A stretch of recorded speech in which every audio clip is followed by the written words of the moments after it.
Hi, this is Stuart Downward, and this is GG5400, Design and Management of Projects. And in this presentation, I want to introduce how you can use the blogs for your fieldwork in Malta to record your observations, your thoughts and ideas with regards to the water management project.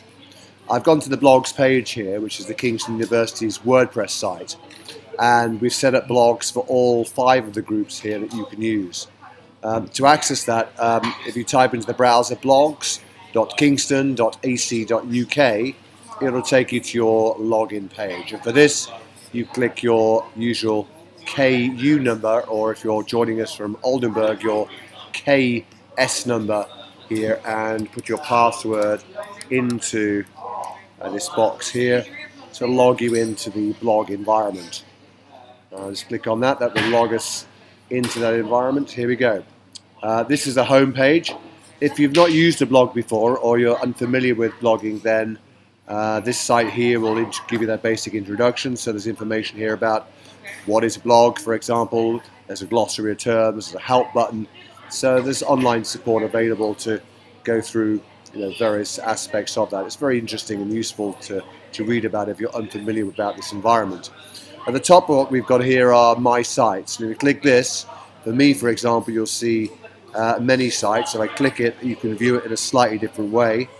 For you guys, you're just going to see 5 sites, and those 5 sites are going to be these here: Malta 2019, and the 5 subgroups of the wider water project you guys are investigating. So we've got the socio-economic group, the water conservation group, the desalination group, water management organizations group, and the disposition and recharge of water in the Maltese environment group. This will be the group for the Oldenburg students. So everyone should know now what group they're in.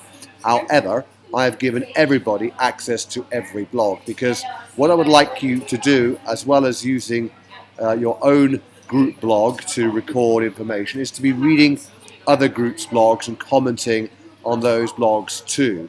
Let me give an example. Let's choose as the first on my list, the socio-economic development of water resources. If you press visit for the site, it pulls up then your home page. It's giving you a default title, a default banner. You can change that banner. In fact, you can change pretty much anything about this that you might want to do. My advice to you would be not to worry too much about presentation. I want you to be learning about Maltese water and water management rather than making your blog look super exciting and pretty. That's not the intention of this, the aim of this particular exercise. So really the emphasis here is just use the blog, and I would keep it in its standard format. I mean, by all means change the banner if you want to. To set a new record in the blog, what you're simply doing is go to new, and then you can go to post. So a new post then pulls up the opportunity then to type a title for that post. I'll just put test for now, for example, and then in this box here you can just blog away whatever it is you want to say. You can put text, you can hyperlink text. So let's say I wanted to hyperlink those words there. I can do that and click the hyperlink, and I can link, for example, a reference or to another website, etc. And I can also add different media. They can be images, they can be sound recordings, etc. So for example, when you're in Malta, if you've got imagery, if you've got video, if you've got audio, for example, of interviews, that can all be included within that blog environment. So it's incredibly adaptable. Simply select the files or drag and drop the files that you actually want to do into that environment. So you can begin to populate this with your posts. The length of the posts are entirely up to you. I've found from previous experience that little and often is usually the best way to go. So don't feel that you have to write long prose necessarily for each of your topics. You can have short little blogs. Let me give an example from a previous year. If I go to my sites, I'm going to choose a previous year here. Let's go this one here, and let's just visit the site. This is for a previous year's project in Malta on population, its long-term effects. If you look at some of these entries, you can get an idea of the types of entries that students have been presenting here. So a title, this is water security, an entry, or this is a information about a letter that was written to one of the people they saw, contact here, okay, and so forth. And so how you use the blog is entirely up to you. It can include imagery, field observations, reflections, you name it. You really have a lot of flexibility as to what you put in. Let me give you another example. Let's maybe take this case here. I don't know, maybe group 2. Sorry, let's just start again. Let's choose another group then. From my sites, I'm going to go maybe to maybe this one here, precipitation, water resources from a previous year. Okay, these guys have changed the banner.